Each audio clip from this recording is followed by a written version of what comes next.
저와 함께 목회를 하던 한 친구가 지금은 이제 목회를 그만두고 필리핀에서 이제 어학원을 이제 운영하고 있습니다.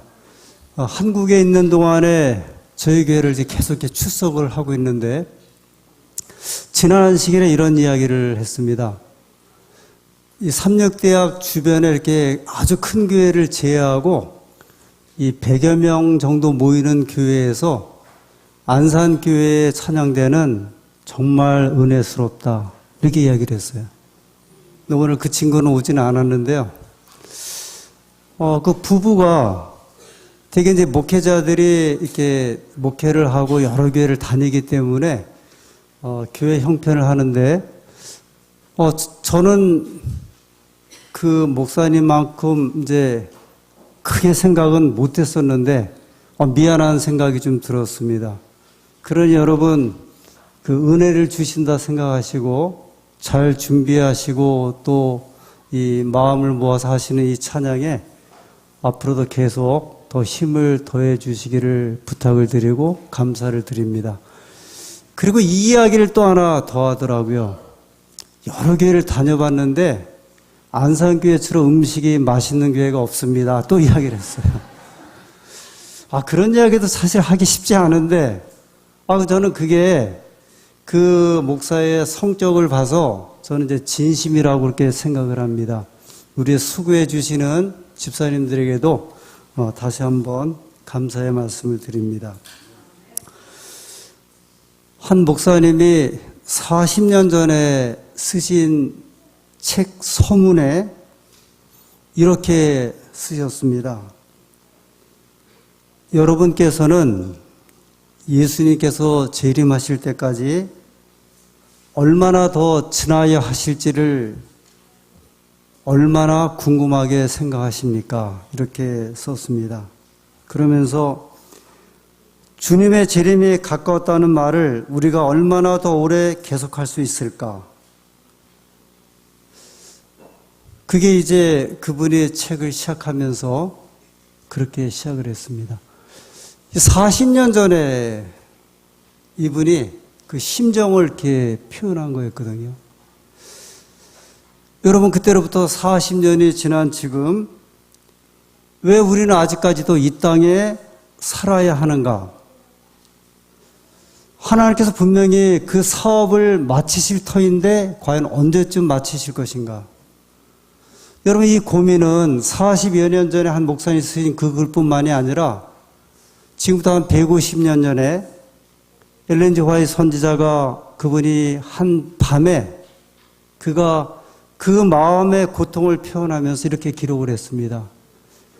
언제 새 아침의 날들을 내가 과연 볼 수 있을까? 그것이 그분에게는 이제 잠 못 이루는 고통이기도 했고 그분의 개인의 소망이기도 했습니다. 내가 언제 영광스럽게 오시는 주님을 볼 수 있을까?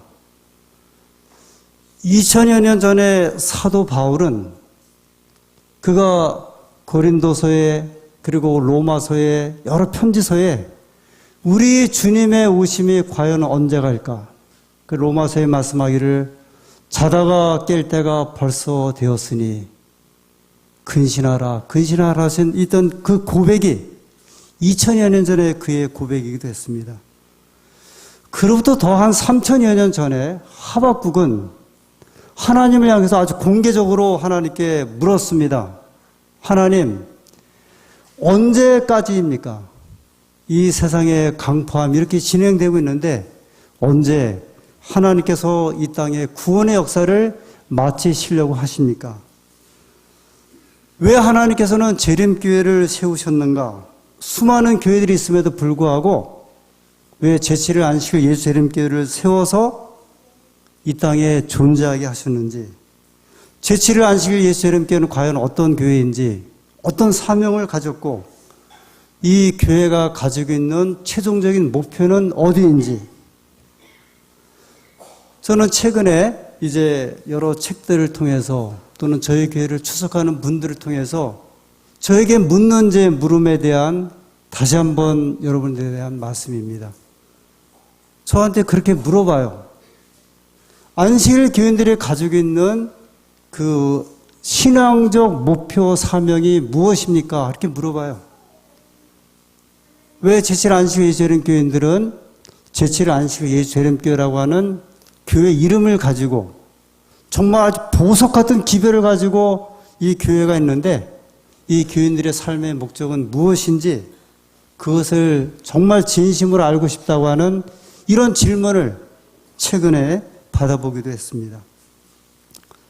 그 답이 성경, 출애굽기, 레위기, 민수기, 신명기에 담겨져 있습니다.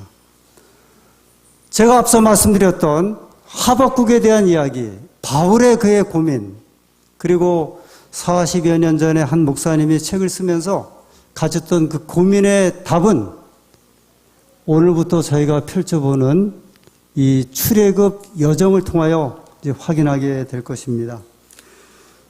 성경의 모든 책이 우리에게 중요하지만 66권 전부가 다 중요하지만 그래서 우리는 다니엘서가 중요하고 또 요한계시록이 중요하고 로마서가 중요하고 마태복음이 중요한 것처럼 또 여길 수도 있지만 오늘 이 시대를 살아가는 우리들에게 이 출애굽기는 그리고 민수기는 여러분과 저에게 가장 요긴한 책이 될 것이고 이제 오늘부터 이 말씀을 펴도록 하겠습니다. 바울은 이렇게 고린도전서 10장에 말씀을 하고 있습니다. 고린도전서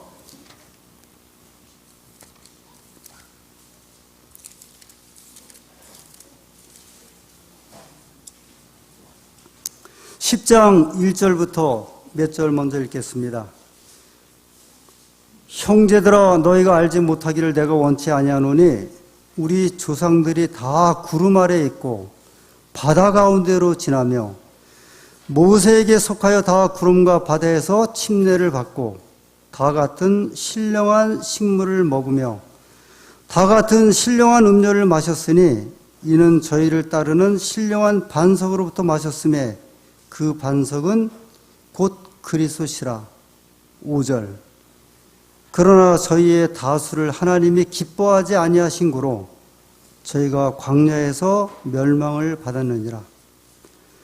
그런 일은 우리의 본보기가 되어 우리로 하여금 저희가 악을 즐겨한 것 같이 즐겨하는 자가 되지 않게 하려 함이니 11절에 있는 말씀입니다. 저희에게 당한 이런 일이 본보기가 되고 또한 말세를 만난 우리를 깨우치기 위하여 기록하였느니라. 무슨 이야기죠? 바울이 출애굽에 있었던 이야기를 합니다. 이런 이야기예요. 하나님께서 출애굽의 그 귀한 여정을 우리에게 주신 것은 말세를 사는 우리들에게 본보기가 되고 깨우침을 주기 위하여 이 말씀을 허락하셨다 이야기를 하셨습니다. 그러므로 이제 오늘부터 저는 이 출애굽의 여정을 이제 따라가는 귀한 시간을 함께하게 되었습니다. 여러분, 우리 가정 주부들이 음식을 만들 때 좀 고민을 하지 않습니까? 이제 아침에는 어떤 음식을 만들어서 가족에게 이 음식을 또 제공을 할까? 저녁에는 어떤 음식을 줄까? 제가 이제 지난 7월, 8월, 9월에 걸쳐서 두 글자로 된 그 제목의 말씀을 이렇게 드렸습니다. 근데 사실 그 말씀들은요, 그 말씀을 딱 드리고 나면 이제 끝나는 말씀이에요. 어떻게 보면. 물론 이제 그 말씀이 우리의 씨앗이 되기도 하지만, 근데 이제 오늘부터 드리는 말씀은 오늘로 끝나는 말씀이 아니라 이 계속되는 말씀이에요.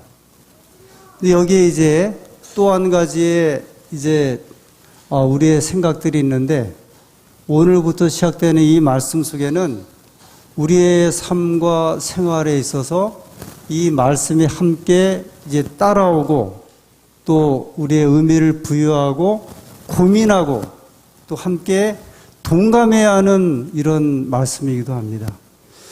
그래서 이제 앞서 말씀드린 대로 우리 주부들이 이 음식을 통해서 우리 가족이 어떻게 건강할까 또 생각하고 음식을 또 심혈을 기울여 이렇게 만드는 것처럼 어떤 면에서 보면 오늘부터 드리는 말씀은 저도 전혀 없는 이제 심혈을 기울여서 이 말씀에 대한 의미를 찾고 하나님의 약속과 교훈을 찾으면서 우리 교우님들께서도 이제 오늘부터 시작되는 이 말씀을 통해서 제가 처음에 말씀드린 대로 우리 삶에 있어서 신앙이라고 하는 것이 우리에게 중요하고 그것을 우리를 가장 중요하게 하는 것이 재림에 대한 소망인데 우리가 가진 재림의 소망이 내가 어디까지 이제 와 있고 내가 어디까지 걸어가고 있으며 내가 앞으로 어디까지 가야 할 것인지에 대한 물음과 확인과 의미를 오늘부터 여러분과 제가 이 말씀을 통하여 이제 찾게 되는 것입니다.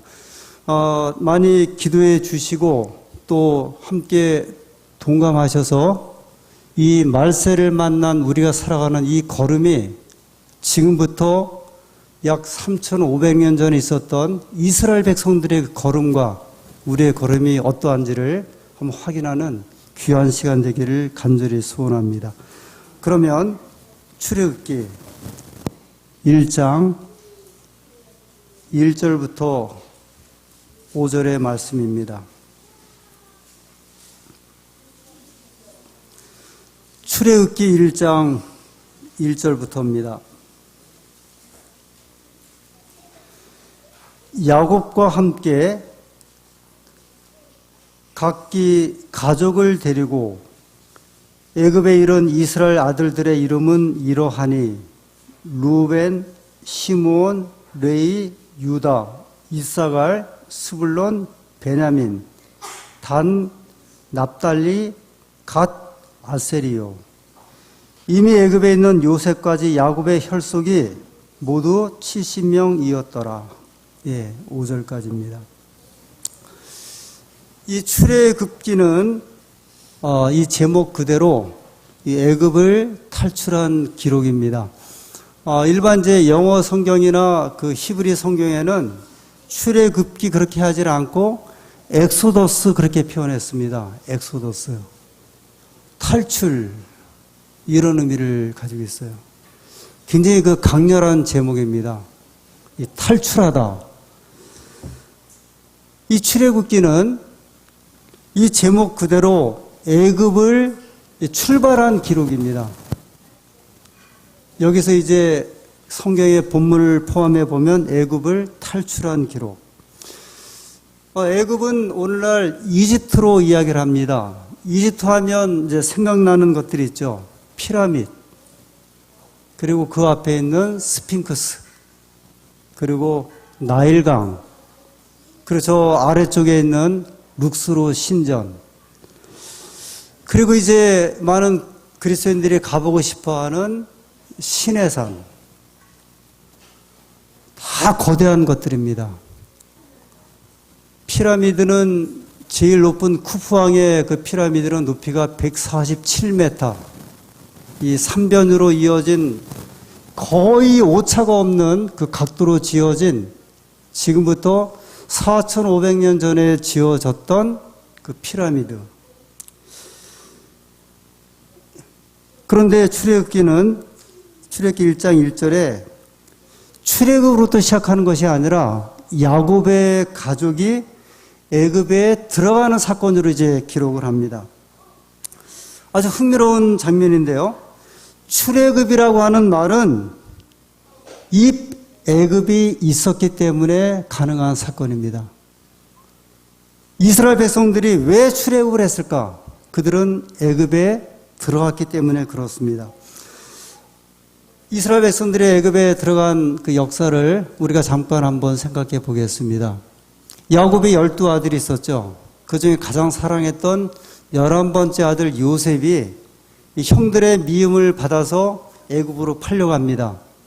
보디발의 집에 들어가서 일을 하다가 그 안에 이제 모함을 받아서 감옥에 들어가고 거기서 꿈을 해몽해 주는 일을 하다가 풀림을 받고 마침내 애굽의 총리가 되지 않습니까? 그리고 7년 풍년이 있었고 7년 흉년이 있었는데 그 흉년 때에 저 가나안 땅에 살고 있던 요셉의 그 아버지와 그리고 형제들이 양식을 찾아 애굽에 들어오면서 마침내 요셉을 만나고, 그리고 이제 급기야 여기 소개하는 대로 야곱의 가족 70명이 애굽으로 들어와서 살게 되었습니다. 그런데 출애굽기 1장 6절은 이렇게 말씀을 하고 있습니다. 출애굽기 1장 6절. 요셉과 그의 모든 형제와 그 시대 사람은 다 죽었고. 이때는 우리가 보통 이스라엘 백성이 애굽에 머무른 그 기간을 430년으로 이해를 합니다. 430년. 근데 지금 여기 1장 6절에 요셉과 그의 모든 형제가 다 죽었다는 이때는 대략적으로 한 350년 정도 된 시대로 봅니다. 바로 이때가요. 한 350년. 그러니까 야곱의 가족이 애굽에 들어와서 산지 약 한 350년.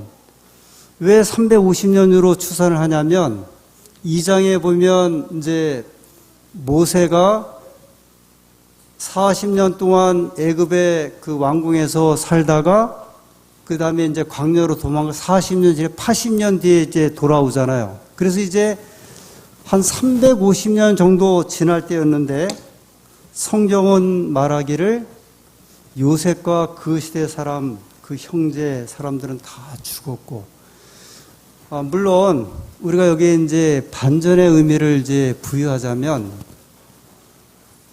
출애굽기 1장 1절부터 6절까지가 평화로운 시대였다고 하면 6절부터는 그늘이 끼기 시작하는 시대로 접어드는 한 초입에 다다르게 됩니다.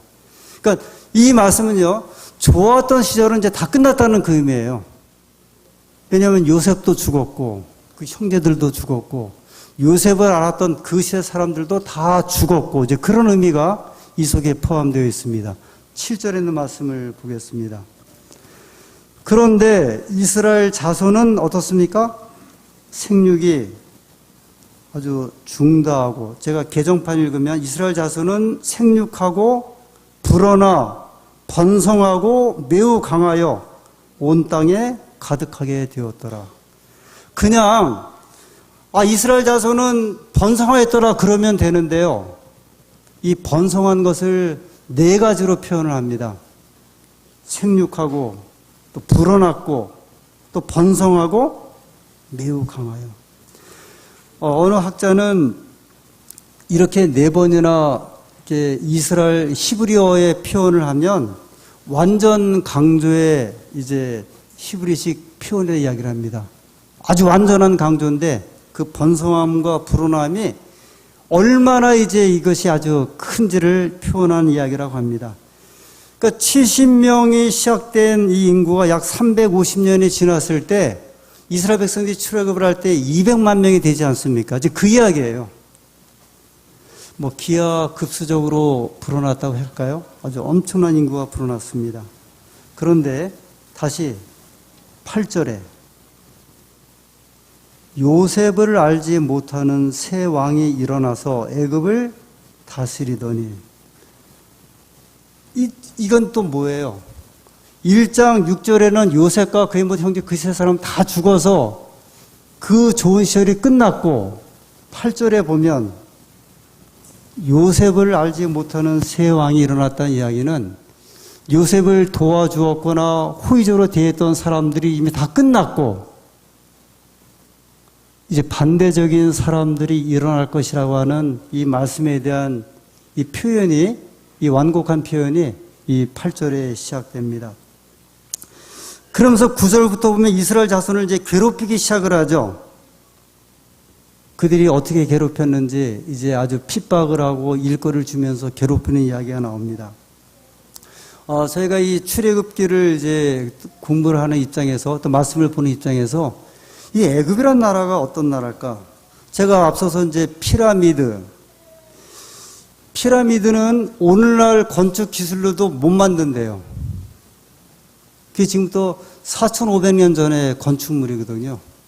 그 똑같은 크기를, 똑같은 재료를 써서 그 지하에서부터 공간을 만들어서 하는 그 구조가 나오질 않는다 그래요. 마치 저 경주의 에밀레 종의 그 고리를 이렇게 연결하는 이 쇠를 지금도 포항제철에서 못 만든다고 할 정도로요. 그게 1500년 전에 이제 만들었던 건데 4500년 전에 만들었던, 그러니까 이 당시에 애굽이란 나라가 어떤 나라였는지를 이야기를 합니다. 이 아브라함이 저 갈대아 우르에서 이렇게 이쪽에 가나안에 올 때 사실 아브라함도 잘 살았어요. 그 고고학자들이 발굴해 보니까 2층 집에 수세식 화장실이 있었어요. 타일이 다 깔렸고. 그런데 그 아브라함의 기근을 피해서 어디로 갔습니까? 애굽으로 간 적이 있었죠. 그가 가기 이전에 이미 피라미드가 서 있었대요.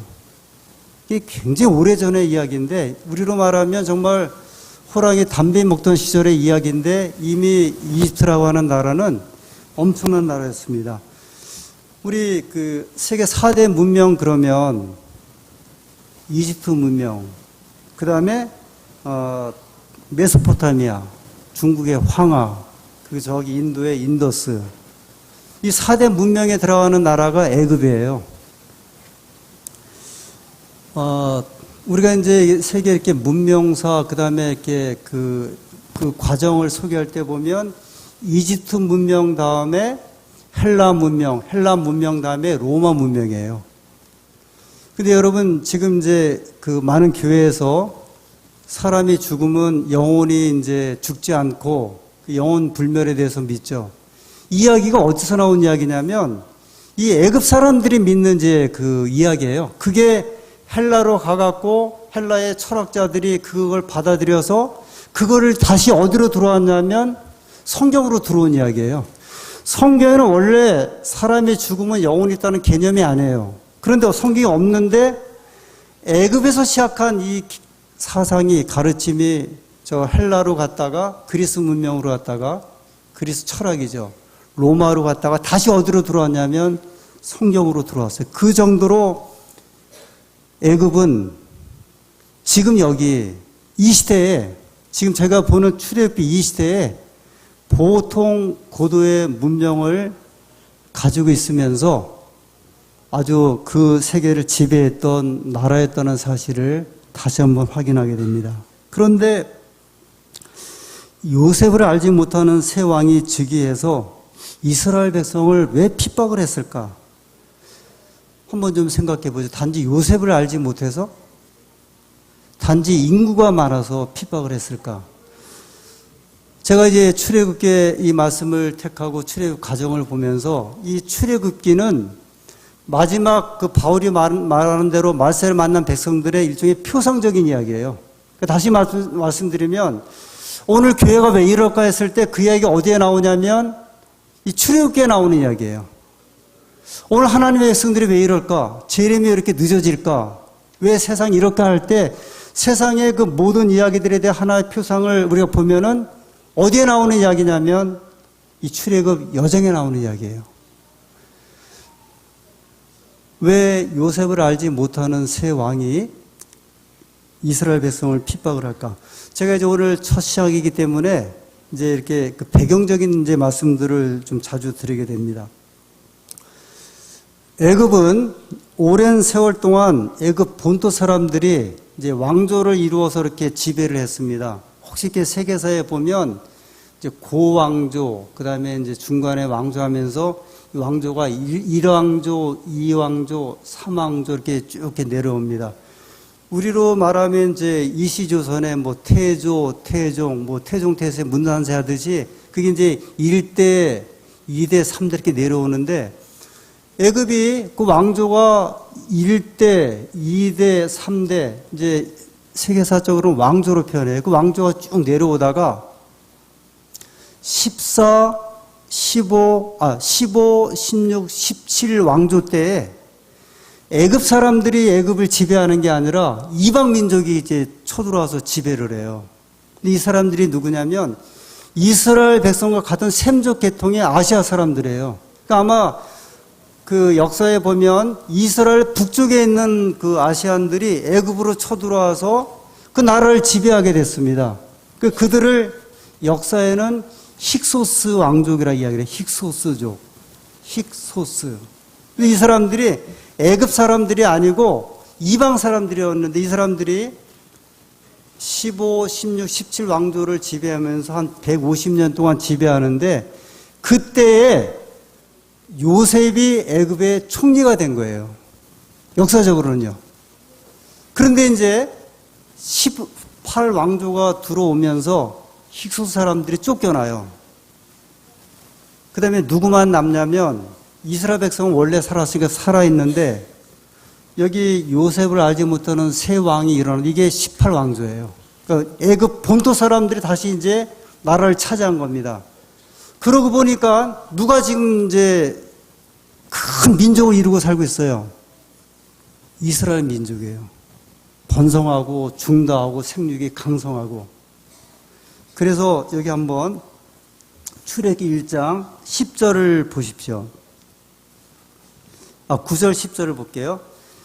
그가 그 백성에게 이르되 이 백성 이스라엘 자손이 우리보다 많고 강하도다. 10절. 자, 우리가 그들에게 대하여 지혜롭게 하자. 두렵건대 그들이 더 많게 되면 전쟁이 일어날 때에 우리 대적과 합하여 우리와 싸우고 이 땅에서 갈까 하노라 하고.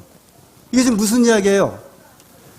새 왕조가 들어섰는데 이스라엘 백성들이 보니까 엄청난 인구가 많이 불어나거든요. 그런데 이 이스라엘 백성이 우리와 대적하는 다른 민족하고 연합해서 우리랑 전쟁할까 두려우니 이들을 어떻게 하자? 이제 압박을 하자. 그 다른 민족이 누구예요? 힉소스 민족이에요. 그러니까 애굽 사람들이 볼 때 이스라엘 민족이 힉소스 민족하고 연합해서 전쟁을 할까 두려워. 왜냐면 인구가 많아지니까. 그 평소에 눈의 가시처럼 여겼고, 그 다음에 왜 저 민족이 우리 땅에 와서 이렇게 인구를 살고 있을까? 그것이 마땅치 않았던 애굽 사람들이 마침내 요셉 시대도 다 끝났고 새 왕조가 들어서면서 이스라엘에 대한 압박을 하기 시작을 합니다.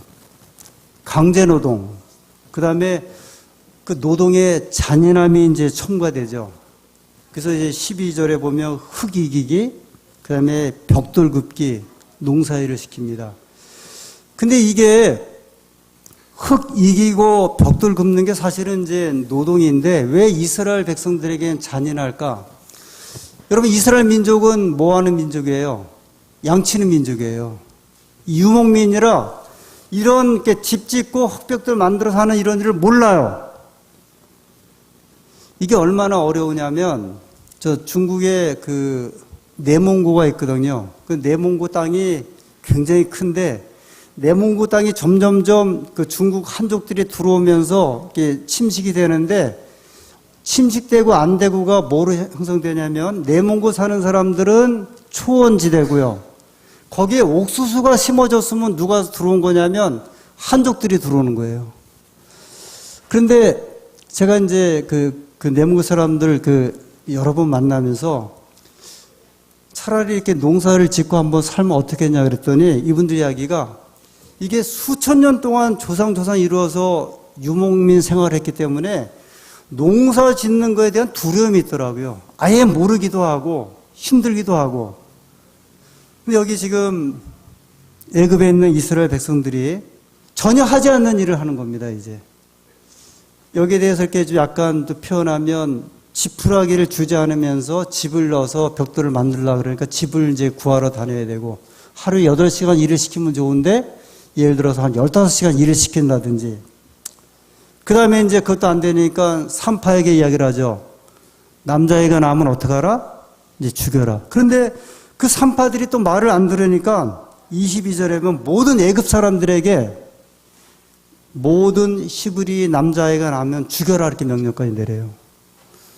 산파에게 부탁했다가 산파들이 말을 안 들으니까 그러니까 애굽의 남자들에게 이제 말하기를 명령해요. 죽이라는 명령을 내려서 핍박을 합니다. 자, 이제 결론을 들어갑니다. 오늘은 출애굽기의 시작부터 아주 급박하게 이렇게 들어가기 시작을 합니다. 마치 예수님 탄생 때 2살 이하의 어린 아이들이 헤롯의 손에 의해서 다 죽임을 당하는 것처럼 예수님을 표상하는 모세, 이제 구원자 인도자죠. 그 모세가 일어나기 전에 사단은 하나님의 백성들의 어린 아이들을 이제 죽이기 시작을 해요. 이게 그 예수님 출생 때의 그 표상하고 이 표상하고 맞는 표상입니다. 이 사단은요, 역사 이래로 하나님의 백성들을 그냥 두지를 않았어요. 늘 매 시대마다. 그 가장 잔인했던 일이 이제 여기에 벌어지게 됩니다.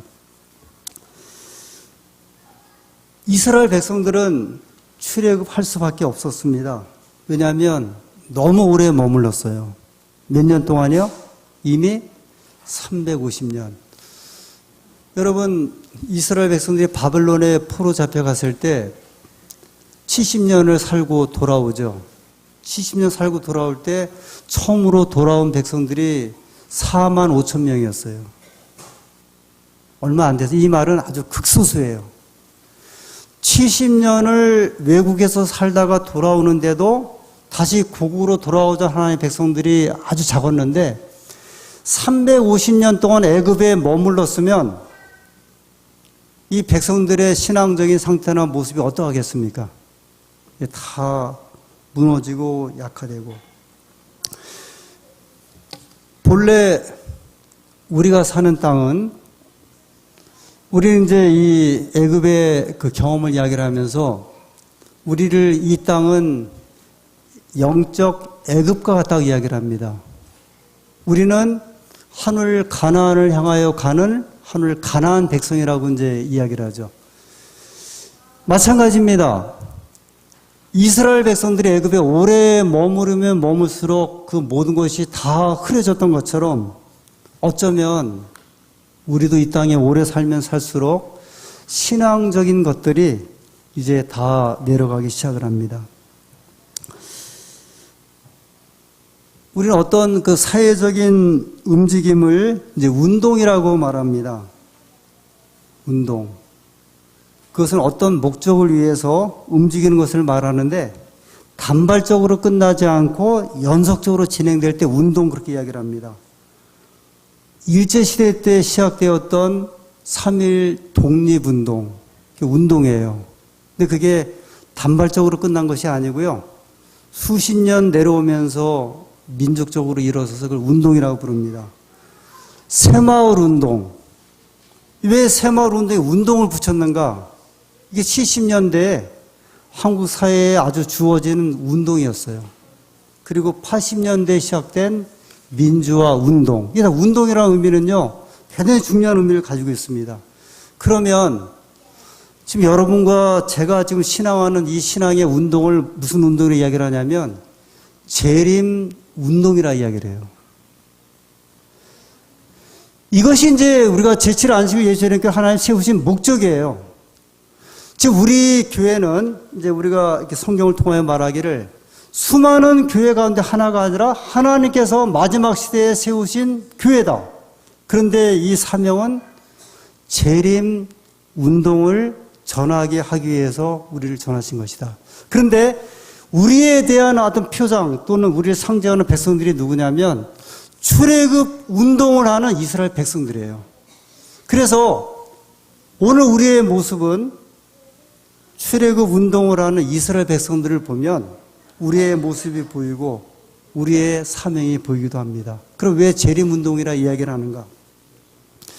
신약성경 25절 중에 한 절이 재림과 관련된 말씀이라고 이야기를 합니다. 성경에 예언이 약 한 1000개 정도 나오는데 그 중에 300개가 재림과 관련된 예언이에요. 그 사실 성경의 이야기는 무슨 이야기냐면 재림 기별에 대한 이야기예요. 그래서 유다서 1장 14절에 아담의 7대손 에녹이 예언하여 이르되 수만의 천사와 함께 하나님이 임하신다는 재림 기배를 전한 최초의 사람이 누구냐면 에녹이에요. 에녹. 이 재림운동은 에녹 이래로 또는 예수님의 승천 이후로 2000년 이상 모든 그리스도인들이 전하고 기다리는 운동이 재림운동입니다. 성경 역사상 가장 드라마틱한 이적들, 사건들이 다 출애굽 때 나와요.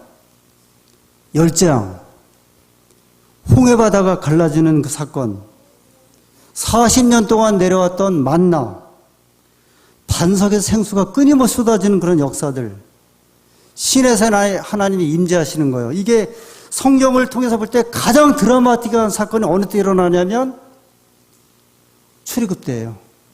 불과 구름 기둥으로 40년을 보호하신 것. 그런데 그 사건이 다시 한번 어느 때 반복되냐면 마지막 때에 벌어진다 얘기를 했습니다.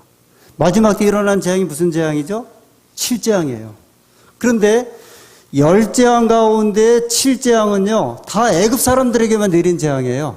세 재앙만 하나님 백성에 임했는데 마지막 때 내린 7재앙은 하나님 백성에게 내린 재앙이 아니에요. 애굽에만 내립니다. 만나의 경험이 또 있을 거예요. 구름 기둥과 불 기둥의 그 인도하심이 우리에게 있습니다. 그리고 늦은 비 성령이 있고, 그리고 큰 외침 운동이 있습니다. 이것이 하나님이 우리에게 약속하신 마지막 때 가장 큰 사건인데, 이 사건은 재림 운동에 가담한 백성들이 그 사건에 참여할 수 있고, 그 재림 운동은 출애굽 운동을 통하여 확인할 수 있다고 말씀을 하셨습니다. 자, 이제 하나님께서 여러분과 저에게 출애굽의 산을 이제 넘어가게 하셔야 합니다. 출애굽의 수많은 이야기들, 교훈들, 약속들이 이제 여러분과 저의 것이 되기를 간절히 소원합니다. 바라기는 이스라엘 백성들의 실패의 경험은 우리가 하지 않고 좀 미루고, 이스라엘 백성들이 성공하고 극복했던 그 역사가 우리 속에 이루어지게 되기를 간절히 소원합니다. 여러분의 가정에 이스라엘 백성을 40년 동안 구름 기둥과 불 기둥에 인도하시던 그 인도하심이 우리가 이 말씀 사역을 통하여 재림운동을 통하여 하나님 백성으로 살아가는 동안에 계속되기를 간절히 소원합니다. 이스라엘 백성들에게 40년 동안 끊임없이 내렸던 그 만나의 기적이 우리의 신앙생활 계속되는 기간 동안에 함께 하시게 되기를 간절히 소원합니다. 그리하여 늦은 비 성령의 내림이 함께 하시고 큰 외침 운동을 통하여 우리 주님을 영접하는 그 사역에 함께 동참하시게 되기를 간절히 소원하면서 오늘 말씀을 마치겠습니다.